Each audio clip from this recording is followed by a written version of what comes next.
कर्म कुर्वति प्रभुस्तुल्य मनोवृत्ति पार्श्वनाथ श्रियेस्तु वः कृता परादेऽपि जने कृपामन्थरतारयो ईषद्बाष्पार्द्रयोर्भद्रं श्रीवीरजिननेत्रयो यस्याभिधानं मुनयोऽपि सर्वे गृह्णन्ति भिक्षा भ्रमणस्य काले मिष्टान्नपानाम्बर पूर्णकामा स गौतमो यच्छतु वाञ्छितं मे ज्ञानध्यान क्रियादिकार्यकुशलः प्रद्युम्न जेता गुरु आन्तरलोचन मेकमस्ति सुतरां प्रोद्भासितं यस्य वै ओंकारेण सुसेवितोऽपि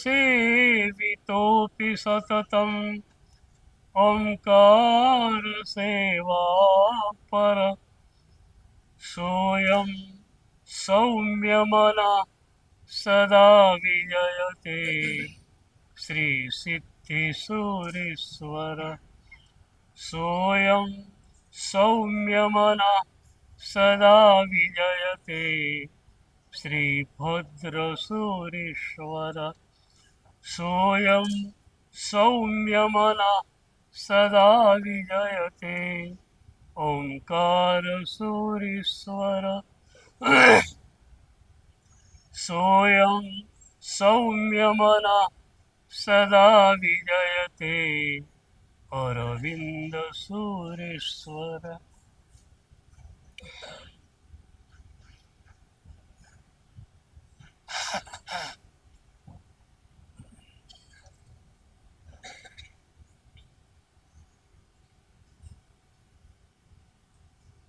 એક સ્વાનુભૂતિ સંપન્ન મહાપુરુષ જેમના ચરણોમાં બેસીએ અને આપણી સાધના વેગવતી બની જાય.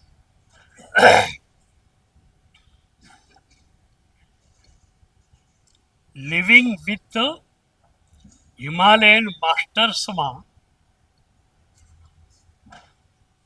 સ્વામી રામે એક મજાની વાત લખી છે. એકવાર સ્વામી રામને એમના ગુરુ પૂછે છે કે બેટા, કોઈ પણ સદગુરુ પાસે આપણે જઈએ ત્યારે માત્ર એમના ચરણોનો સ્પર્શ આપણે કેમ કરીએ છીએ? હાથનો નહીં, માથાનો નહીં, માત્ર બે ચરણોનો સ્પર્શ.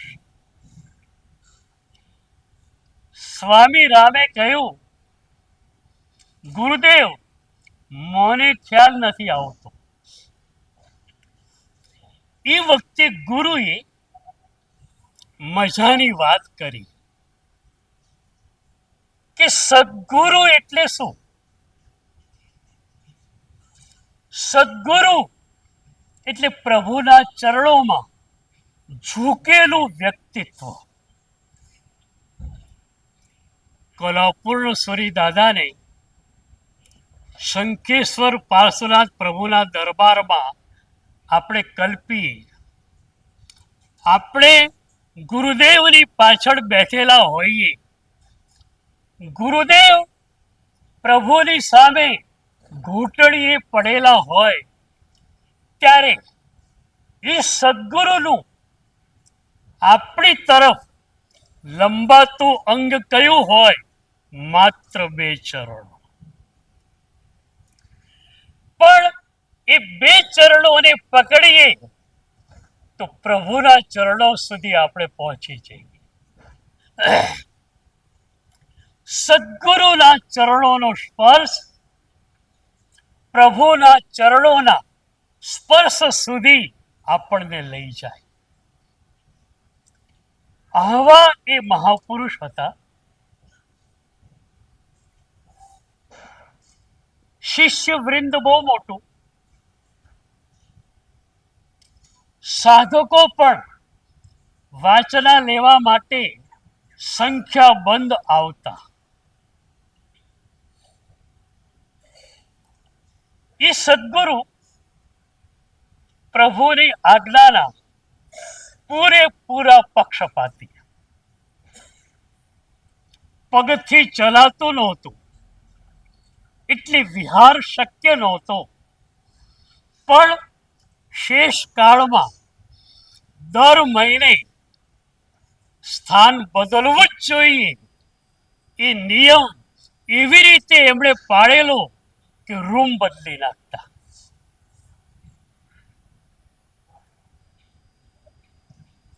પ્રેમસુરી દાદા ખંભાતમાં સાહેબ પ્રભુની આજ્ઞાના ચુસ્ત પાલક, ચુસ્ત પક્ષપાતી. દર મહિને મકાન બદલી જ નાખવાનું. એક દિવસે સવારે એમણે કહ્યું, આજે ઘર બદલવાનું છે. શિષ્યો સમજ્યા કે મકાન બદલવાનું છે, પણ સાહેબે ઘર છોડી દીધું. ઘર બદલવાનું છે, બદલી નાખ્યું.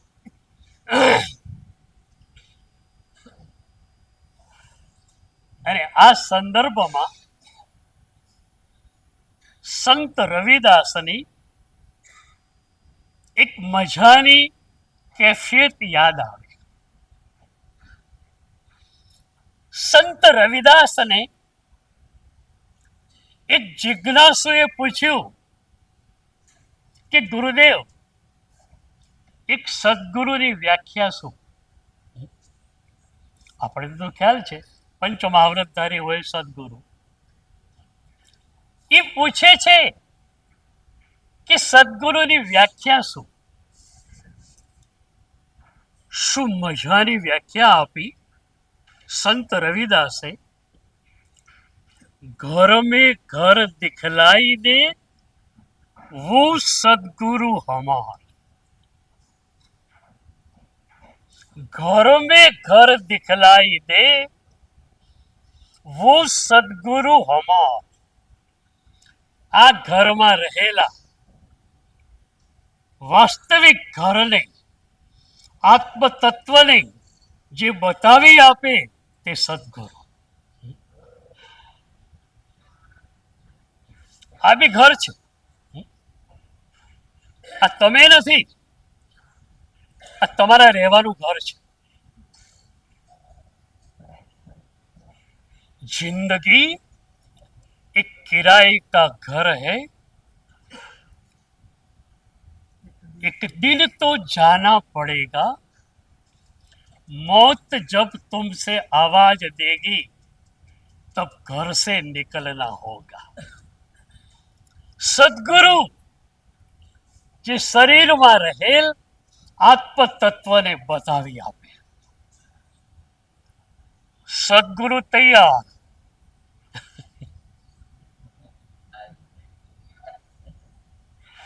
તમે તૈયાર.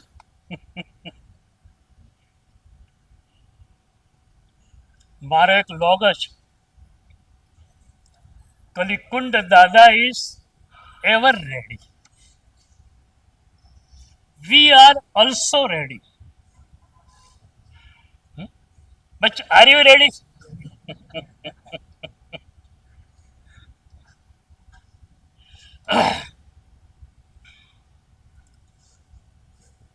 એ સદગુરુની પાસે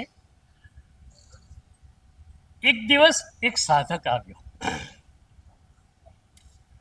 ચરણોમાં વંદના સમર્પિત કરી અને કહ્યું, ગુરુદેવ, મને સાધના દીક્ષા આપો.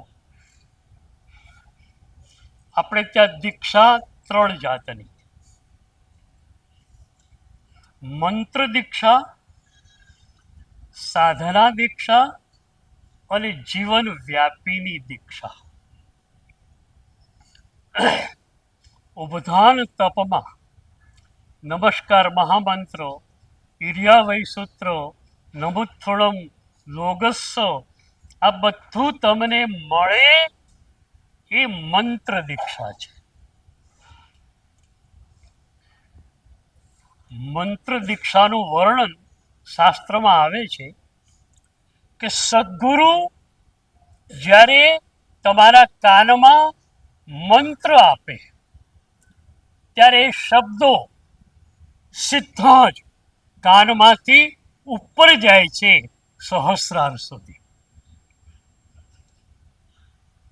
તમને છે ને આત્મતત્વનો પરિચય તો હવે આપશું, પણ તમારા શરીરનો પણ તમને પૂરો પરિચય નથી. તમારા શરીરના 2 મહત્વપૂર્ણ પોર્શન છે. એક તો છે કરોડરજ્જુ, સ્પાઇનલ કોર્ડ. કરોડરજ્જુ ક્યારે પણ ઝૂકેલી ન હોવી જોઈએ, આમ જ બેસવાનું હોય છે. યોગ શાસ્ત્રમાં ઘણા બધા પોસ્ચર્સ, આસનો બતાવવામાં આવ્યા. પગને આમ કરો, આમ કરો, આમ કરો, પણ અહીંયા કોઈ ઓપ્શન નથી. કરોડરજ્જુ ટટ્ટાર જ જોઈએ. જ્યારે કુંડલીની શક્તિ મૂલાધારમાંથી ઉપર જાય છે ત્યારે રસ્તો પાછળનો છે. તો એક તો તમારા શરીરનું મહત્વપૂર્ણ અંગ કરોડરજ્જુ, અને બીજું છે બ્રહ્મરંધ્ર. અમે લોકો તમને વાસક્ષેપ આપીએ ને, કઈ જગ્યાએ આપીએ? બરોબર ચોટીલા ભાગો પર. પહેલાના શ્રાવકો પણ ચોટી રાખતા, વિધિકારકે તો ખાસ ચોટી રાખવી પડતી. એ ચોટીને હું એન્ટેના કે એરિયલ કહું છું. બ્રહ્માંડમાં જે પરમ ચેતનાના વિકિરણો છે એને ખેંચવા માટે ચોટી એન્ટેનાનું, એરિયલનું કામ કરતી. એ ચોટીની નીચેનો જે ભાગ છે એ બ્રહ્મરંધ્ર છે.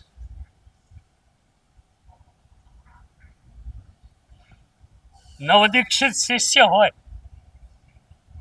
મુંડન એના વાળનું થઈ ગયું હોય, ચોટીનો ભાગ બાકી હોય, દીકરો હોય તો સદગુરુ પોતે એ બ્રહ્મરંધ્રમાંથી વાળ ખેંચી લે. એવી રીતે ખેંચે કે બ્રહ્મરંધ્રમાંથી વિષય અને કસાય પણ ખેંચાઈ જાય. અને એ બ્રહ્મરંધ્ર એટલે પરમ ચેતનાના પ્રવેશનું દ્વાર. પરમ ચેતના આપણા શરીરમાં પ્રવેશે તો ક્યાંથી પ્રવેશે? બ્રહ્મરંધ્રમાંથી. બ્રહ્મ એટલે પરમાત્મા, રંધ્ર એટલે પ્રવેશ દ્વાર. એક હિન્દુ ફિલોસોફરે લખેલું કે પરમાત્માએ માણસને તો બનાવી નાખ્યો, પછી પરમાત્માને થયું કે મારો બનાવેલો માણસ મારા પ્રવેશ માટે જગ્યા રાખશે કે નહીં રાખે પાછું. એટલે ભગવાને આ સ્પેશિયલ ડોર પોતાના માટે કરી રાખેલો છે. તો તમારા શરીરના બે મહત્વપૂર્ણ અંગ છે. એ જે બ્રહ્મરંધ્ર છે એની નીચે સહસ્રાર છે, 1000 પાંખડી વાળું કમળ. મંત્ર દીક્ષા જ્યારે મળે અને ગુરુએ આપેલો મંત્ર ઉપર જાય ત્યારે એ સહસ્રાર ખીલી ઉઠે. એ 1000 પાંખડી વાળું કમળ જે જન્મો જન્મોથી બીડાયેલું છે એ ખુલી જાય, ખીલી જાય. તો મંત્ર દીક્ષા તમને મળી. બીજી સાધના દીક્ષા. તમે ઘરે જાઓ, સપોઝ તમને 3 કલાક મળે છે રોજના સાધના માટે, તો એમાં સાધના કઈ રીતે કરવી એ તમારે સદગુરુને પૂછવું પડે.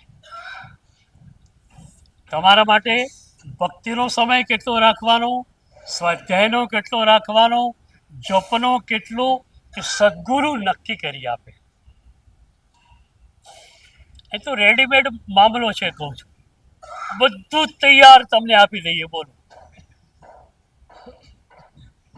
ખાલી તમારે અમારી પાસે આવવાનું જ છે, બસ.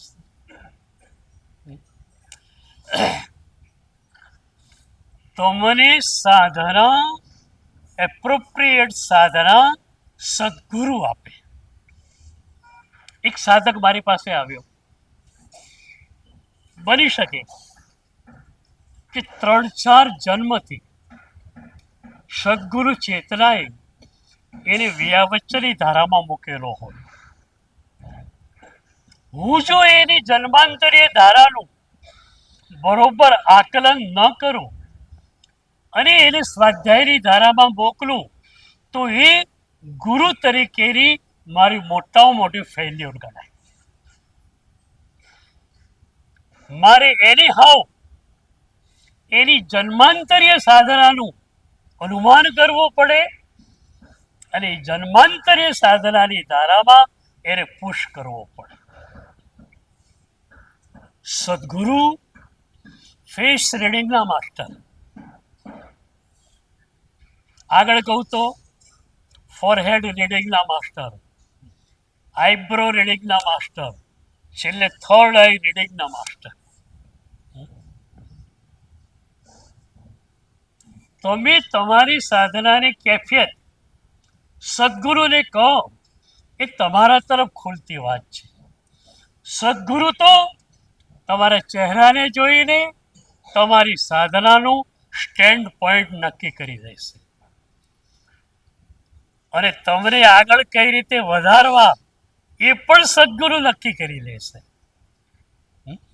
બધું કામ અમે કરી દઈએ. એટલે જ મેં કહેલું ને કે તમારી પાસે ખાલી બેકસીટ જર્દી છે, પાછળની સીટમાં બેસી જાઓ, ગાડી પહોંચી જાય.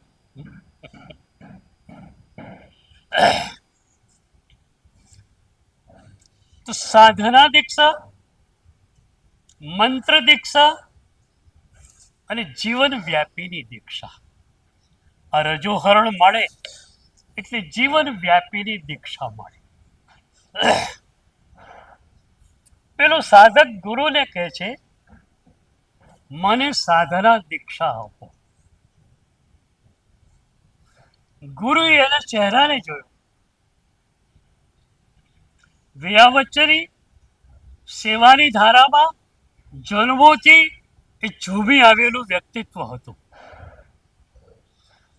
ગુરુએ એને કહ્યું, 2 ટાઈમ પ્રતિક્રમણ, એક સામાયિક, અષ્ટપ્રકારી પ્રભુ ભક્તિ, આ બધું કરવાનું. એ સિવાયનો જેટલો પણ સમય મળે એટલા સમયમાં તારે એક જ કામ કરવાનું. શું કરવાનું? મોર પીચ્છનું ઝાડુ લઈને ઉપાશ્રયને સાફ કરવા. ગુરુ આપે તે સાધના હોય ને, ગુરુ આપે તે જ્ઞાન. ઉપનિષદોએ સ્પષ્ટ રીતે કહ્યું કે ગુરુ આપે તે જ જ્ઞાન, બાકીનું અજ્ઞાન. ચોપડીમાંથી મંત્ર લઈ લીધો, એ મંત્ર કઈ કામ આપે? સદગુરુ દ્વારા મંત્ર દીક્ષા મળી હોય તો જ કામ આવે. પેલા એટલા અહોભાવથી ગુરુની વાત સ્વીકારી. મહિનો, 2 મહિના, 4 મહિના, એના પછી જે સાધકો આવ્યા એને ગુરુએ ગ્રંથો ભણાવ્યા. આને એક પણ ગ્રંથ ગુરુ ભણાવતા નથી. સદગુરુની કામ કરવાની રીત અનોખી હોય છે, અને એમાં પણ દરેક પહોંચેલા સદગુરુની, દરેક ગીતાર્થ ગુરુની કામ કરવાની ટેકનિક અલગ હોય છે. મારી આખી કામ કરવાની રીત અલગ છે, બીજા સદગુરુની બીજી પણ હોઈ શકે. હજારો સાધકો પર અભ્યાસ કર્યા પછી અમે લોકો એક ટેકનિકને પકડતા હોઈએ છીએ, અને એ ટેકનિક પ્રમાણે અમે કામ કરતા હોઈએ છીએ. સદગુરુએ સાધના બરોબર આપેલી. 2 મહિના, 4 મહિના, 6 મહિના, એકનું એક કામ રોજ. મોર પીછનું ઝાડું લઈને ઉપાસ રહીને વાળો. તમે હો તો શું થાય? અઠવાડિયું થાય ને ગુરુ પૂછે, પેલો અમદાવાદ વાળો ક્યાં ગયો? અરે સાહેબ, એ તો રહેતો હશે કઈ.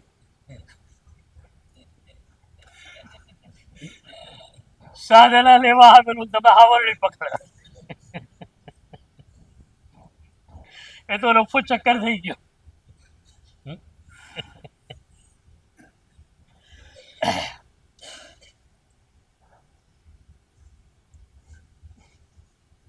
ચૌદ વર્ષ થયા. મોર પીછના ઝાડુથી ઉપાશ્રયને સાફ કરવામાં 14 વર્ષ થયા. ગુરુને બધો જ ખ્યાલ છે. જે દિવસે 14 વર્ષ એના પૂરા થયેલા અને 15મું વર્ષ શરૂ થતું હતું, સવારે ગુરુના ચરણોમાં વંદના સમર્પિત કરવા પેલો આવ્યો. ગુરુ એને પૂછે છે, તને મારી પાસે આવ્યાને કેટલો સમય થયો? એને કહ્યું, ગુરુદેવ 14 વર્ષ. 14 વર્ષમાં તે શું કર્યું? ગુરુદેવ આપે કહેલું એ પ્રમાણે બધી જ આવશ્યક ક્રિયાઓ અને જેટલો બાકીનો સમય મળે એ સમયમાં મોર પીછનું ઝાડું લઈ ઉપાશ્રયને સાફ કર્યા કરતો.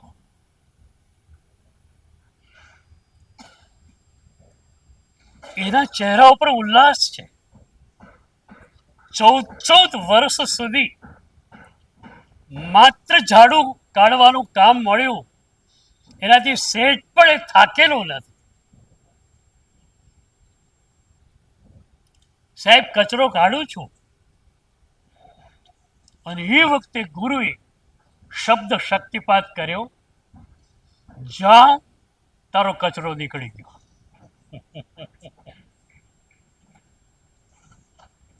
જા, તારો કચરો નીકળી ગયો.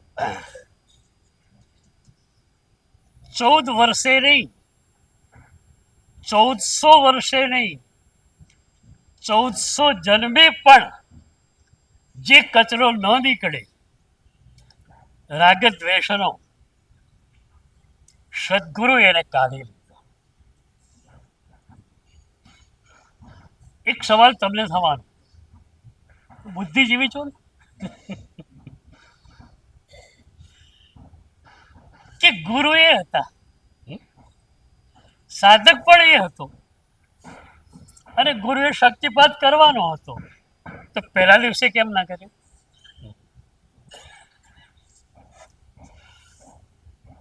શક્તિપાત કરવા ગુરુ તૈયાર હોય છે, પણ તમે જીરવા માટે તૈયાર નથી હોતા. એટલે સદગુરુએ ડ્યુઅલ એક્શન કરવું પડે છે, બેવડી પ્રક્રિયા.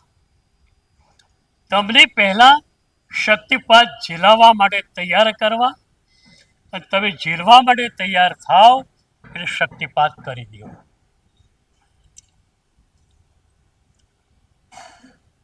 ગુરુને શક્તિપાત કરતા મિનિટ પણ લાગી નથી. જા તારો કચરો નીકળે, 2 સેકન્ડ. પણ એ 2 સેકન્ડના શક્તિપાત માટે ગુરુએ 14 વર્ષ લીધા. કેમ? સદગુરુ શક્તિપાત કરે, તમે એને ઝીલી ક્યારે શકો? જ્યારે પૂર્ણ અહોભાવ, પૂર્ણ બહુમાન ભાવ તમારી પાસે હોય. પહેલા દિવસે સાધક આવેલો, ગુરુ પ્રત્યે ભાવ હતો, પણ ગુરુએ કેવી આકરી પરીક્ષા કરી. 1 વર્ષ નહીં, 2 વર્ષ નહીં, 4 વર્ષ નહીં, 14 વર્ષ સુધી એક ધારી પ્રક્રિયામાં એને રોકી રાખ્યો, અને છતાં એનો અહોભાવ વધ્યો. એક જ વાત હતી, સદગુરુએ સાધના આપી છે, એ જ મારા માટે જીવન મંત્ર છે. જેમ જેમ એ સાધના કરતો ગયો, તેમ તેમ એનો અહોભાવ, બહુમાન ભાવ વધતો ગયો. અને જે ક્ષણે ગુરુએ જોયું કે શક્તિપાત ઝીલવા માટે તૈયાર થયો છે, એ જ ક્ષણે ગુરુએ શક્તિપાત કરી દીધો. શક્તિપાત એટલે શું? ગુરુ પોતાની શક્તિ તમને આપે.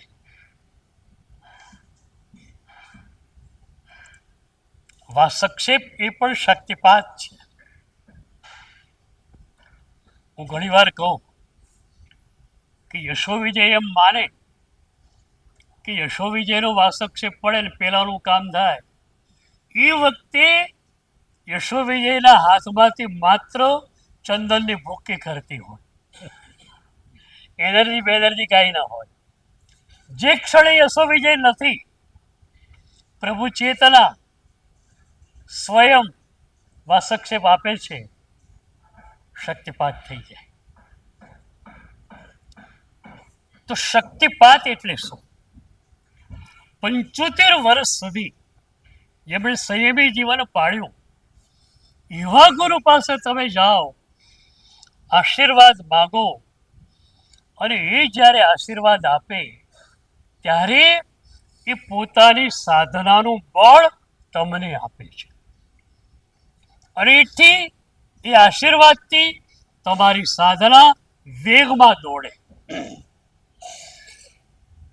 મારું તો સ્પષ્ટ માનવું છે કે સદગુરુના શક્તિપાત વિના આપણે સાધના કરી શકીએ જ નહીં. રાગ અને દ્વેષમાં નિરંતર સબળતા આપણે, અહંકારમાં રહેતા આપણે સાધના કઈ રીતે કરીએ?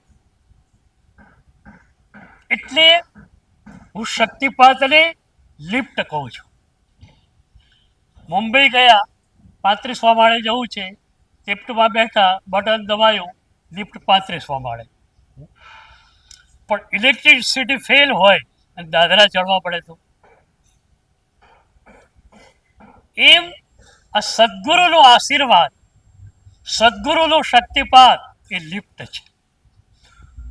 સીધી જ આપણી સાધનાને એ અપલિફ્ટેડ કરી દે.